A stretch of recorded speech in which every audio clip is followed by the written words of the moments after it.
Ok, estou aqui então começando o vídeo 1 sobre a matéria romantismo. Vídeo número 1 sobre romantismo.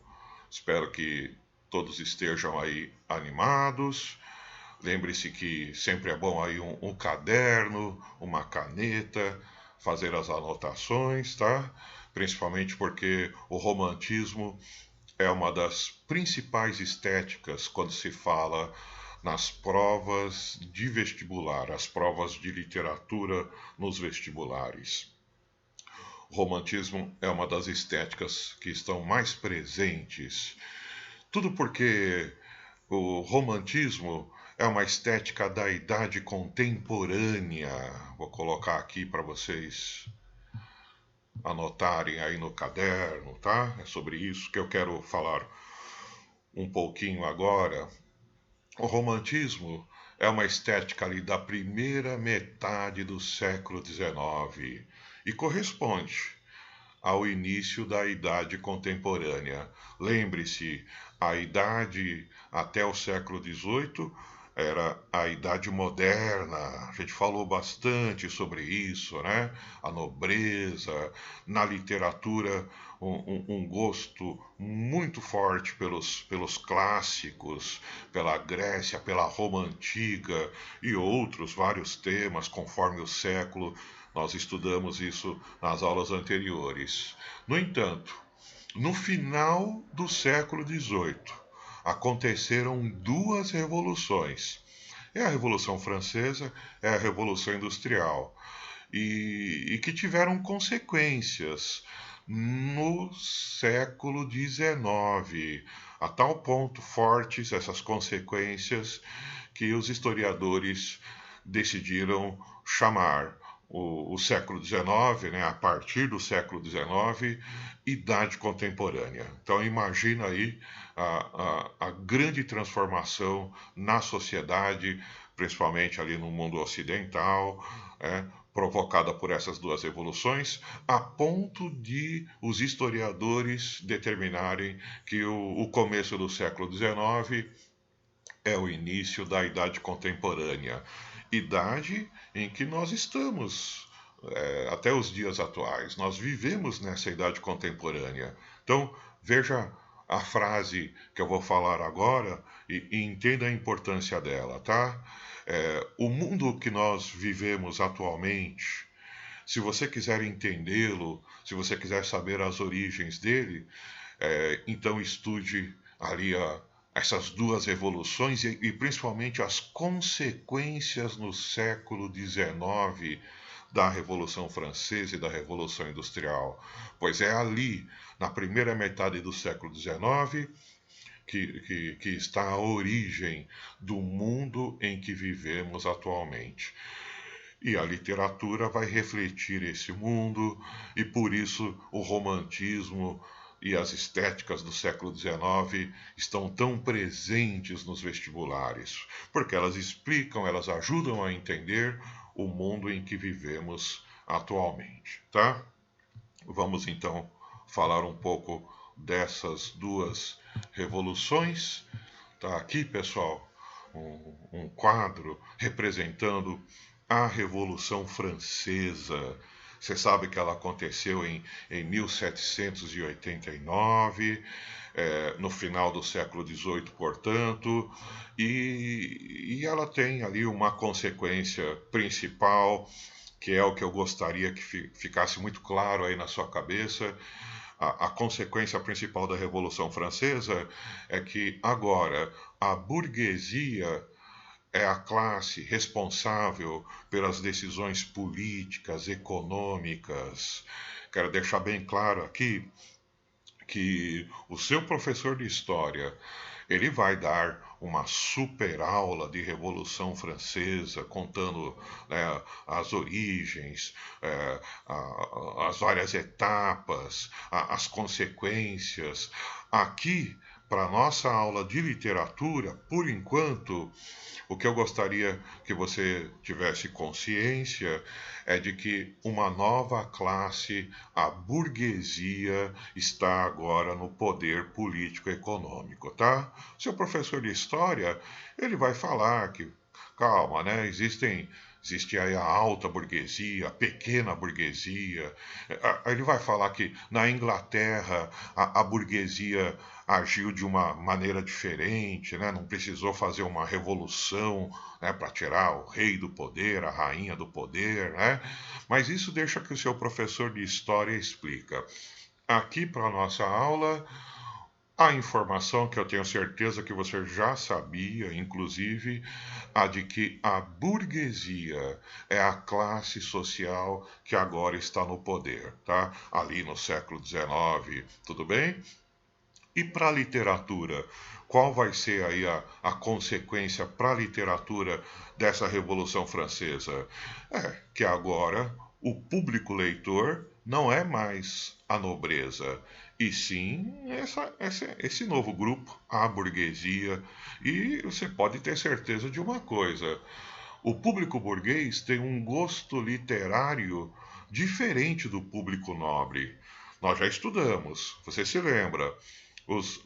A nobreza, o público nobre, eles apreciam aquela literatura que faz homenagem aos gregos e os romanos, a mitologia, né, greco-romana. Isso é a grande marca da literatura da Idade Moderna, das estéticas que estudamos anteriormente. Pois já vou avisando, né, que a partir do século XIX, esse público novo de leitores, que é a burguesia, não vai apreciar tanto os temas da antiguidade clássica, da mitologia greco-romana. O gosto literário vai mudar. Eu vou falar um pouco mais sobre isso nos próximos vídeos, tá ok? Muito bem. Tem aqui uma imagem agora da outra revolução, a Revolução Industrial. Ah, com o seu professor de história, com certeza ele vai dar algumas aulas falando sobre esse tema, a Revolução Industrial. Aqui, para nossa aula, por enquanto, o que você tem que saber é que a Revolução Industrial ela provocou uma modernização tecnológica impressionante ali no final do século XVIII, no começo do século XIX. Claro, você já estudou isso. Eu estou falando da máquina a vapor, do tear mecânico, da locomotiva. Você sabe, tá? E para a literatura, qual que seria aí uma consequência para a literatura? Bom, a Revolução Industrial facilitou a publicação de obras literárias. Dentre os vários avanços tecnológicos, também na impressão de textos, né? Na publicação de livros, houve esse avanço. Eu estou querendo dizer que ficou muito mais barato, rápido, fácil a publicação de livros. Consequentemente, a quantidade de leitores aumentou consideravelmente. Aquele público burguês que eu falei agora há pouco, né? Então, um número muito maior de leitores tem acesso à literatura.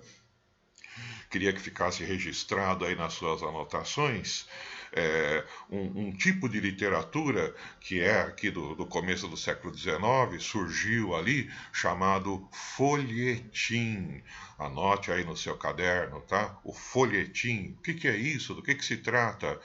É uma obra literária, uma narrativa de ficção, mas com a diferença de que ela é lançada em partes. Eu estou querendo dizer, normalmente um capítulo por semana. Então a pessoa no jornal, tá? Aqui no Brasil, o Jornal do Comércio era um jornal que publicava folhetins. Você acompanha, se você vive ali no começo do século XIX, você acompanha então uma história que é publicada por capítulos semanais.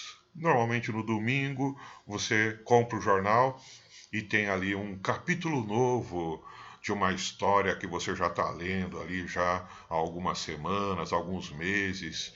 Normalmente demorava-se um ano até uma história inteira ser publicada nos jornais, um capítulo por semana, tá? Pois isso acaba causando alguma modificação na estrutura da literatura? Ah, com certeza. Tem um aspecto, pelo menos, que se percebe ali, que há uma grande diferença entre um livro publicado na forma de livro e um livro publicado na forma de folhetim, tá? No folhetim, o escritor, o autor, acompanha a reação, a recepção dos seus leitores em relação à obra que ele está publicando, que ele está lançando semanalmente. Tá, como assim? Eu estou querendo dizer que, por exemplo, um determinado personagem da história, que inicialmente era um protagonista, eventualmente ele não tenha caído no gosto dos leitores. Os leitores, por algum motivo, não tenham gostado desse personagem. E aí o que vai acontecer na sequência do folhetim? Esse personagem desaparece.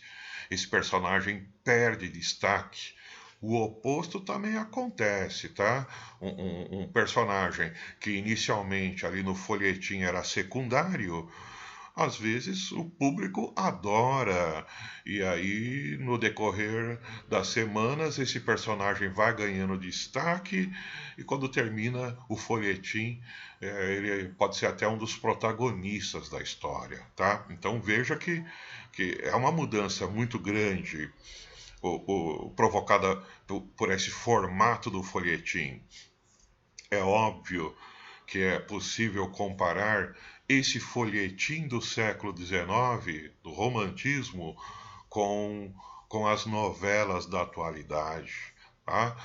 Porque elas também, como o folhetim, elas vão sendo lançadas aos poucos. O leitor, o telespectador, eles vão acompanhando a narrativa uma vez por semana, ou então todos os dias da semana, no caso da novela, tá? A semelhança é óbvia. Quero deixar aqui uma ressalva, porque eu falei aqui a palavra novela. Novela na televisão é essa novela que todo mundo sabe o que é, que muitos acompanham, nem todos, mas muitos acompanham. Já a novela em literatura tem outro significado. Uma novela, numa aula de literatura, né, quando você está, né, falando de literatura, é um texto narrativo intermediário entre um conto e uma obra de ficção mais completa. Eu estou querendo dizer que uma novela é uma narrativa que é maior que um conto, mas é menor do que uma obra de ficção total, completa, tá? É intermediário. É isso que é uma novela, quando a gente fala de literatura. Então, deixa eu falar a frase de novo. O folhetim do começo do século XIX, do decorrer do século XIX, ele tem semelhanças com a novela da televisão, não com a novela literatura. Então não confunda aqui a palavra novela, tudo bem? Bom, próximo slide. Vou colocar aqui para vocês um resumo do que foi dito até agora. Então, a Revolução Francesa. Qual é a consequência na idade contemporânea na área de literatura, né? Na área de história é muito mais do que isso, muito maior do que isso. Mudou o público. Agora é um público burguês, que eu já avisei, tem um gosto literário diferente do público nobre, do público da nobreza. A literatura vai mudar, tá bom? Já a Revolução Industrial, ela possibilitou um maior acesso de leitores à literatura. O folhetim, por exemplo, um tipo de literatura muito mais fácil de se ler, mais barata. O livro mesmo as histórias lançadas na forma de livro, também tem um acesso maior, porque o livro está mais barato, tudo consequência da Revolução Industrial. Quero que você preste atenção agora, por favor, nesses dois itens aqui embaixo, tá? Vamos comentar sobre eles. Eu menciono aqui mecenato, mecenas. Do que se trata? Um mecenas é um nobre, muitas vezes um rei, que financia artistas. Podem ser pintores, podem ser músicos, podem ser escritores. Então, o mecenato, que é esse processo em que o mecenas sustenta os artistas, é um processo da idade moderna, tá? Não da idade contemporânea. Então, na idade moderna, os reis, os nobres, financiam os artistas. Obviamente que esses artistas vão fazer obras artísticas que agradem a esse público nobre, tudo bem? Só alguns exemplos. O Mozart, ele tinha lá um rei e ele vivia num castelo em Viena, e ali ele fazia suas obras musicais.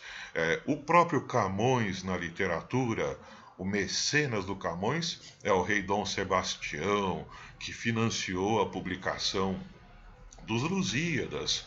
No entanto, com o século XIX e com o começo da Idade Contemporânea, esse processo chamado mecenato vai desaparecendo. E o que substitui esse processo? O último item que eu coloquei aqui, ó, a profissionalização do escritor. O escritor vira um profissional. Estou querendo dizer que agora, no começo do século XIX, se um escritor quiser sobreviver, ele tem que escrever uma obra que agrade a esse novo público, que é o público burguês. A obra dele vai ser vendida. O livro vira um objeto de consumo. E perceba, nos dias atuais, é o que acontece, né? Um escritor ele tem que agradar o gosto do seu público, senão ele não é um escritor, né? Senão ele não está escrevendo para ninguém, tá? Esse tipo de literatura que existe nos dias atuais, ele começou ali na Idade Contemporânea, na primeira metade do século XIX. Ali que o escritor ele se preocupou em atingir, em buscar, afinal de contas, qual é esse gosto literário dessa nova classe, a classe que agora é dominante, a burguesia. Uma coisa eu já adiantei, não é a antiguidade clássica, não é a mitologia greco-romana, pois o gosto, o que agrada a burguesia ali no começo do século XIX, isso vai ser o tema aqui do nosso próximo vídeo, tá bom? Vou deixar aqui esse gancho, tá? Para que possamos continuar aí na sequência o nosso estudo sobre o romantismo com a seguinte pergunta: afinal de contas, o que esse público burguês do século XIX gosta de ler? Quais são os temas da literatura ali no começo do século XIX? Ok, pessoal? Termino aqui então com um último slide, esse daqui, representando aí a figura do leitor no século XIX, né? O leitor da burguesia, tá? E termino aqui então o vídeo 1 da nossa aula de literatura. Obrigado.